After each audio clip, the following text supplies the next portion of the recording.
ये एक ऐसा स्थान है, एक ऐसा पर्वत है जिसने युगों युगों से अनेक ऋषि मुनियों को देखा है। इसे वेलंगिरी इसलिए कहा जाता है क्योंकि वेलंगिरी का शाब्दिक अर्थ है सफेद पहाड़ या चांदी जैसा पहाड़, लेकिन ये पूरा हरा है।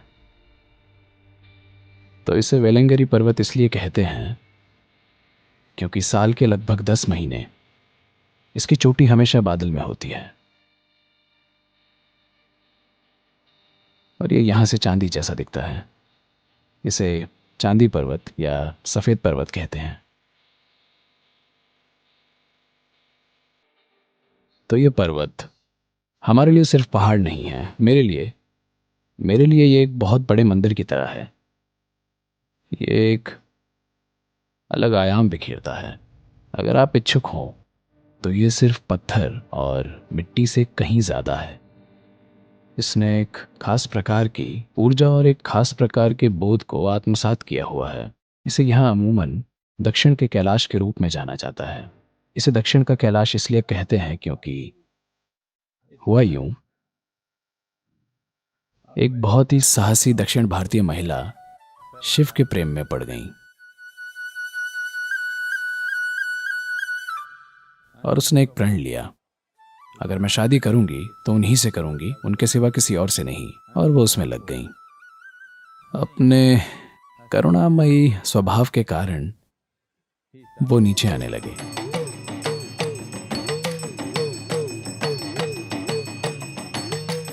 लेकिन अन्य जीवों का एक पूरा समूह, दूसरे देव देवियां, आकाशीय जीव नहीं चाहते थे कि उनकी दक्षिण भारतीय पत्नी हो। इसलिए उन सभी ने उन्हें रोकने के लिए बहुत सारी साजिशें रची, लेकिन यह काम नहीं आया। वे आने के लिए दृढ़ थे और उसने एक तारीख तय की, अगर आप इस तारीख से पहले नहीं आते हैं तो मैं अपना शरीर छोड़ रही हूं। इसलिए वो तेजी से आ रहे थे। उन्हें इस जगह पर सूर्योदय से पहले पहुंचना था और वे इसकी ओर अग्रसर थे। इसलिए देवताओं ने कपूर के एक विशाल टीले में आग लगाकर एक झूठा सूर्योदय रचा। उन्होंने एक झूठा सूर्योदय रचा और शिव को लगा कि सूर्योदय हो रहा है और उन्हें लगा कि वो विफल हो चुके हैं क्योंकि वे समय पर नहीं पहुंच पाए और वो शरीर छोड़ चुकी होगी। तो वे इस जगह के काफी करीब पहुंच चुके थे, जिसे आज कन्याकुमारी के नाम से जाना जाता है, जहां वो खड़ी हुई और अपना शरीर छोड़ दिया। तो इसलिए इसे कहते हैं ये कन्या का मंदिर है। वो बस यहाँ खड़ी रही और अपना शरीर छोड़ दिया क्योंकि वे समय पर नहीं आए, लेकिन वे समय पर आ गए थे। वे काफी करीब आ गए थे, लेकिन उन्हें लगा कि वो विफल हो गए हैं। बस 22 किलोमीटर बाकी था। वो मुड़ गए और वो चली गईं। वे इतने हताश थे, अपने आप से निराश, अपने आप से क्रोधित। वे आए और उन्हें बैठने के लिए एक जगह चाहिए थी, इसलिए वे वेलंगिरी पर्वत पर चले गए और वहां बैठ गए। एक बहुत विचित्र प्रकार की जगह है क्योंकि वे यहां आनंद में नहीं बैठे थे, वे यहां ध्यान में नहीं बैठे थे। वे यहां एक तरह की हताशा और अपने आप से क्रोधित होकर बैठे थे। So the energy up there is very, very, very different from anything you would have imagined.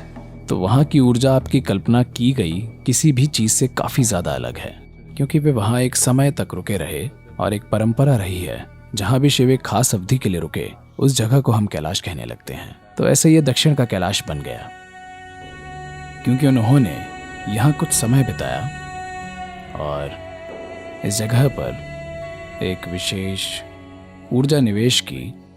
कितने ही योगियों ने इसका अनुसरण किया और सदियों से, हजारों सालों से साधु और ऋषियों का यहाँ एक इतिहास रहा है। एक बहुत ही अनोखी प्रणाली का रहस्यवाद, जहां आमतौर पर उन्हें सिद्ध के नाम से जाना जाता है या तमिल में उन्हें सिद्धर कहते हैं। दक्षिण भारतीय रहस्यवाद बहुत बहुत अनोखा है। आपको इस प्रकार का रहस्यवाद दुनिया में कहीं और नहीं मिलेगा। तो इस परंपरा में कई आए और एक योगी जो हमारे लिए महत्वपूर्ण है वो है सद्गुरु श्री ब्रह्मा। जो 20वीं सदी की शुरुआत में रहे, और जब उन्हें शरीर छोड़ना था वो पहाड़ पर गए, वहां पर बैठे, और ये एक ऐसी अनोखी घटना है जो आज भी उतनी ही जीवंत है जितनी पहले कभी थी।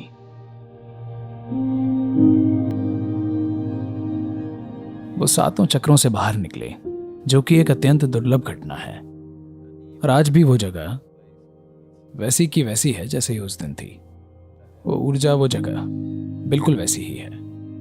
आपको कुछ जानने की जरूरत नहीं है, ये आपको बस हिला के रख देगी, क्योंकि पूरी दुनिया में ऐसी कुछ ही जगह हैं जहां पर इस तरह की घटना हुई है, जहां एक इंसान ने अपने सभी 7 चक्रों से शरीर छोड़ा हो, क्योंकि वो एक चक्रेश्वर हैं। वो जो अपने 7 चक्रों से निकल सके उसे चक्रेश्वर कहते हैं। शिवा एक चक्रेश्वर के रूप में जाने जाते थे, मत्स्येंद्रनाथ एक चक्रेश्वर के रूप में जाने जाते थे, गोरखनाथ चक्रेश्वर के रूप में जाने जाते थे, और कुछ अन्य योगियों को चक्रेश्वर के तौर पर जाना गया है। और इन कुछ हजार वर्षों में ऐसे केवल मुट्ठी भर ही हुए हैं।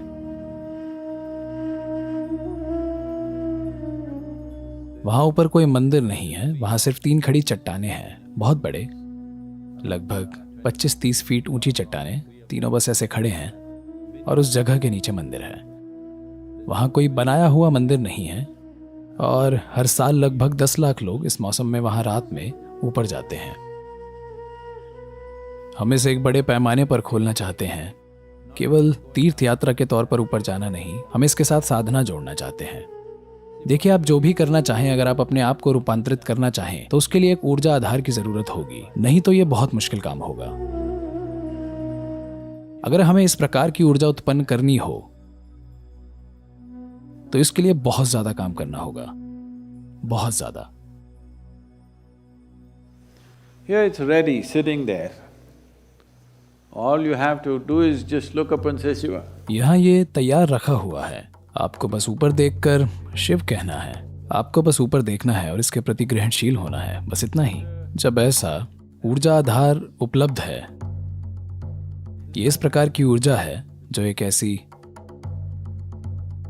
आध्यात्मिक क्रांति का आधार हो सकती है जो पूरे देश और दुनिया में फैल जाए। ये खत्म होने वाला नहीं है, ये अक्षय है। इसे छूने के बाद आप खुद को स्वाभाविक रूप से आध्यात्मिक होने से नहीं रोक पाएंगे। तो हम देख रहे हैं कि कैसे जरूरी इंफ्रास्ट्रक्चर बनाया जाए जहां लोग आ सकें और हम उन्हें जरूरी साधना दे सकें, और वे ऊपर जाने से पहले 40 से 48 दिनों की साधना से गुजरें।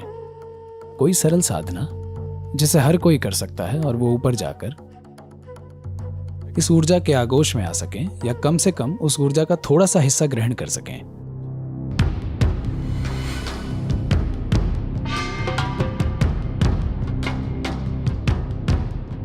शिवांग का मतलब होता है अंग बनना।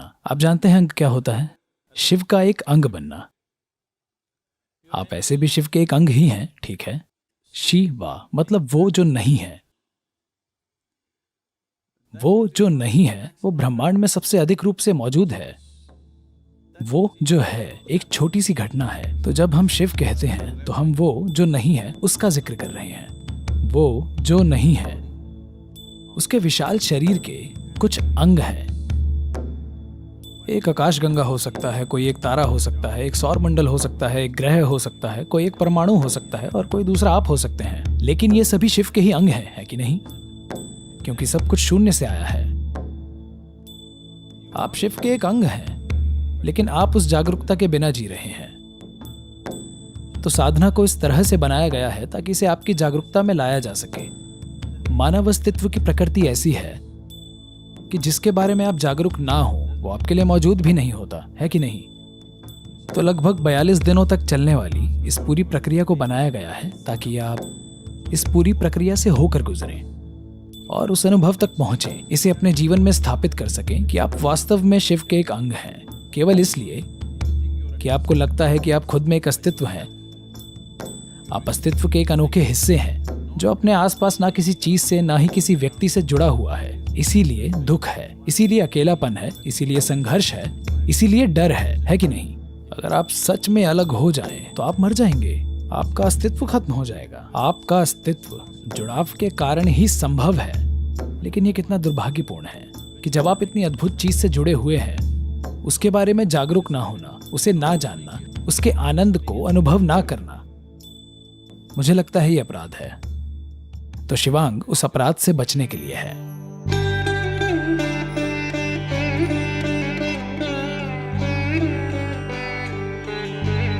अगर हम जीवन के इस आयाम से जुड़ जाएं, स्वास्थ्य, खुशहाली, समृद्धि, ये सारी चीजें होंगी और सबसे बढ़कर आनंद पूर्वक जीना एक स्वाभाविक प्रक्रिया होगी। तो ये एक मूलभूत प्रक्रिया है जिसे आपके अंदर सही वातावरण बनाने के लिए स्थापित किया गया है। अगर आप धूप में जाते हैं तो हर कोई समान मात्रा में जीवन ग्रहण नहीं करता। अगर वे सांस लेते हैं तो हर कोई समान मात्रा में ऑक्सीजन ग्रहण नहीं करता। अगर वे खाते हैं तो हर कोई समान मात्रा में पोषक तत्व ग्रहण नहीं करता, सिर्फ इसलिए कि आपने अपने अंदर कैसा वातावरण बनाया है। तो शिवांग साधना उस माहौल को स्थापित करने के बारे में है ताकि आप जो कुछ भी करें, आपके पास एक मूलभूत आधार हो, ताकि इस मंच पर सब कुछ खिल सके। या दूसरे शब्दों में, आप अपने लिए एक आध्यात्मिक मंच बना रहे हैं ताकि आप इस पर जो कुछ भी करें वो अच्छे से काम करें।